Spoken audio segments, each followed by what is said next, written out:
자, 장관 기자 그리고 대통령실 새 비서실장, 후임 총리 인선 얘기 많이 나오고 있는데 이 얘기 한번 해보도록 하겠습니다.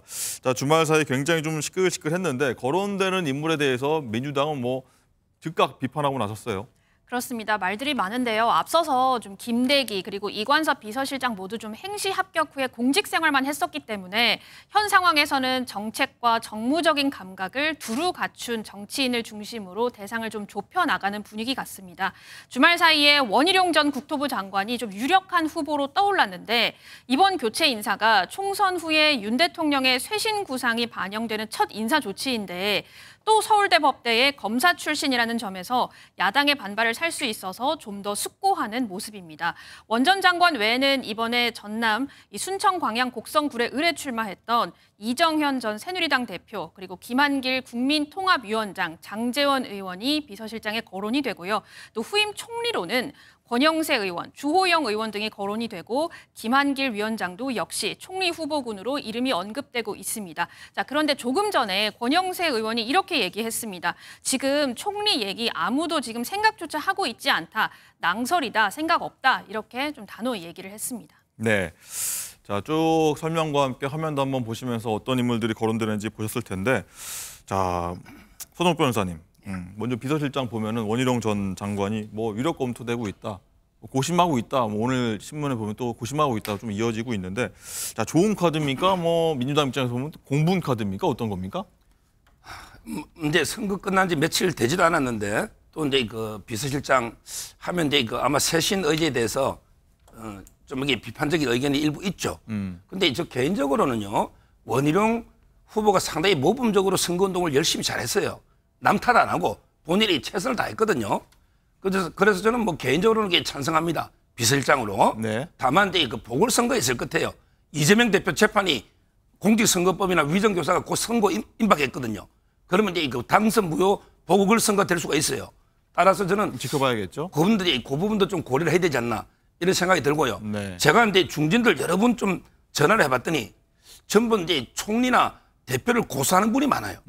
왜 그러냐면 이제 총리는 처음에 지명한 총리는 국회에서 통과시켜 주겠나. 한 번에 야당에서 길들이게 하면 첫 총리가 낙마할 수가 있거든. 예. 그럼 이제 두 번째 지명이 진짜 총리 아니냐. 이런 생각을 하고 있어요. 따라서 국회 통과에 대한 상당히 두려움이 있어서 좀 피하는 분위기고, 당대표도 이제 이번에 하면 공천권 행사가 어려워요. 왜 그러냐면 이게 대선 주자들이 당대표 하면 1년 6개월 전에 사퇴를 해야 돼요. 따라서 공천권도 없는데 괜히 이게 지금 힘들 때 맡을 필요 있나. 전부 이게 고사하는 분위기가 너무 많아요. 네, 그렇군요. 박지원 본장 생각 어떠십니까? 이 원희룡 전 원희룡 비서실장 이야기는 계속해서 야당과 싸우겠다는 이야기입니다. 모범적으로 정쟁에 앞장서신 분 아닙니까? 이분이 야당 공격하고 그런 분인데 정쟁에 선봉에 섰던 분인데 이분을 그대로 임명한다? 그러면은 여권이 전혀 반성하고 성찰하지 않는다는 뜻이에요. 대통령은 지속적으로 야당 공격하고 야당 대표들 어디 감옥에 집어였고 이게 내 인생의 목표다 이렇게 생각하는 것 때문에 절대 저는 있어서는 안 될 일이다 이런 생각이 들고요. 네. 총리 문제는 제가 하나 제안을 드리겠습니다. 진심으로 나라 걱정하는 입장에서 네. 가짜 나라 걱정이 아니라 관료들이 신뢰하는 아주 신망 높은 경제 관료 출신을 총리로 임명하는 것이 적절치 않나 제안을 드립니다. 왜냐하면 이 정부 레임덕입니다. 레임덕이기 때문에 정치인 누가 와도 관료들이 이제 집행하는 데 있어서 말을 잘 안 듣습니다. 그러면 관료 사회를 완벽하게 장악하고 그들과 소통될 수 있는 사람이 총리를 임명해야지만이 잘하지는 못하더라도 망하지는 않는다라는 말씀을 제가 좀 드리고 싶습니다. 알겠습니다. 자, 이와 관련해서 조금 전에 이재명 대표가 언급한 부분이 있습니다. 어떤 의견 냈는지 한번 듣고 오시죠. 가급적 이런 얘기는 안 했으면 했는데 말씀드리지 않을 수가 없는 것 같습니다. 내각과 대통령실의 인적 쇄신과 관련한 많은 보도들이 있습니다. 정부는 이번 인사 개편을 그동안의 국정 실패를 반성하고 국정기조 전반을 전환하는 계기로 삼아야 합니다. 대통령께서 그렇게 하시겠다고 말씀하셨던 것 같은데 하마평에 오르고 있는 분들의 면면을 보면 대통령께서 과연 총선 민의를 수용할 생각을 가지고 계신지 상당히 우려됩니다.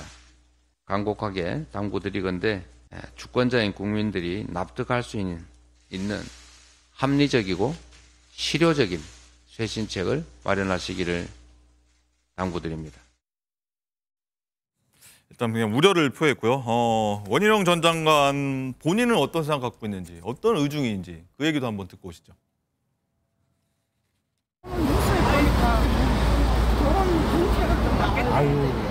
이게 뭐, 더 힘든 일이죠, 그게.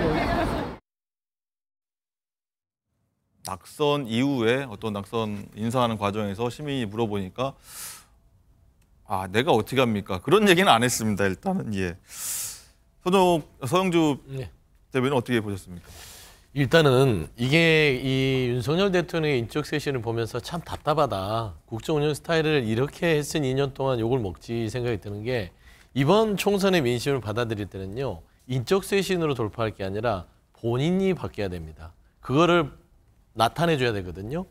국민들이 지금 참모진들 심판했습니까? 윤석열 대통령에 대한 국정을 심판한 거예요. 그러면 통상적으로 본인이 대국민 어떤 담화를 통해서 내가 이렇게 바뀌겠습니다. 약속을 해놓은 다음에 인적 쇄신을 해야 일할 사람이 들어올 거 아니에요. 지금 원희룡 전 장관부터 시작해서 다른 권영세 지금 당선자까지도 아직 모른다.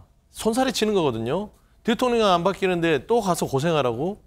또 가서 쓴소리 하면은 시끄럽다고 하고 본인이 다 국정운영을 독단적으로 하면 왜 그런 욕먹을 일을 합니까? 중요한 거는 인적쇄신 하려면 본인이 먼저 국민들한테 제가 바뀌겠다고 약속을 한다면 국민의힘 내부나 주변에서도 인적쇄신이 쉽게 이루어질 공산이 커요. 근데 그냥 인적쇄신을 누가 한 해 만에 하마평 하는데 다 그 사람이 그 사람이잖아요.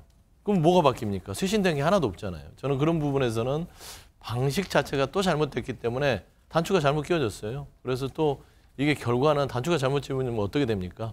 보나마나다. 좀 호평을 할 수밖에 없어요. 네, 지켜봐 보도록 하겠고요. 자, 장가 기자 일단은 오늘이죠. 대통령 국정 지지율이 나왔는데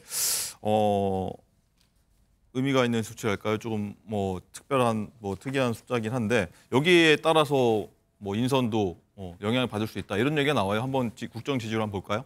리얼미터가 조사한 대통령의 국정 수행 평가를 한번 CG로 확인해 보시겠습니다. 윤 대통령이 잘하고 있다는 긍정 평가가 저 파란색 그래프인데요. 한 주 전보다 4.7%포인트나 떨어진 32.6%로 나타났습니다. 이게 지난해에 10월 강서구청장 보궐선거 당시에 떨어졌던 그 지지율과 거의 비슷한 수준이고요. 대통령이 국정 수행을 잘 못하고 있다는 이 부정평가는 저 빨간색 그래프인데요. 네. 잘 못한다는 답이 한 주 전보다 4.1%포인트 높아진 63.6%로 조사가 됐습니다. 자, 그런데 조금 전에요. 윤재욱 원내대표가 오늘 그 중진들과의 만남 이후에 브리핑을 했는데요. 이런 얘기를 했습니다. 네. 전당대회를 하기 위해서는 비대위를 거쳐야 한다. 최고위원회가 있는 상태면 안 해도 되는데 지금은 최고위가 없고 실무적인 절차를 진행하는데 비대위가 당헌 당규상 필요하다고 되어 있다. 당헌 당규상 비대위를 구성할 예정이다라고 언급을 했습니다. 네, 신조어 대변인 어떻게 보셨습니까? 일단은 지지율이 좀 많이 꺾인 상황이고 여기에 대해서 인선도 고려하지 않을 수 없는 좀 약간 부담으로 작용할 것 같아요. 그러니까 선거 직후, 그러니까 여당을 향한 선거 참패 직후이기 때문에 대통령의 지지율이 낮아지는 것은 당연한 것입니다. 당연한 것인데 저는 이재명 대표가 자꾸 민의를 말씀하시는데 아까 서정국 변호사께서 말씀하셨듯이 이번 선거의 총 득표를 따지고 보면은 민주당과 저희 국민의힘은 5.4%포인트밖에 차이가 안 났습니다. 지난번 21대 총선에서는 미래통합당과 당시의 더불어민주당이 한 8%포인트 정도 차이가 났었는데 그것에 비해서 줄어든 수치거든요.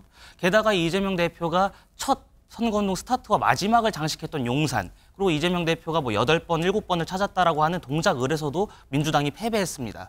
정확한 민심은 오로지 국민의힘을 향한 심판이 아니고 이재명 대표 본인을 향한 심판적인 성격도 저는 분명히 있었다고 봅니다. 그런 상황에서 지금 인적 쇄신 등을 통해서 국정 운영을 변화하려고 하는 대통령의 노력을 저런 식으로 폄하한다라는 것은 거대 의석을 가진 야당의 그 모습으로서는 조금 부적절하다고 생각합니다. 알겠습니다.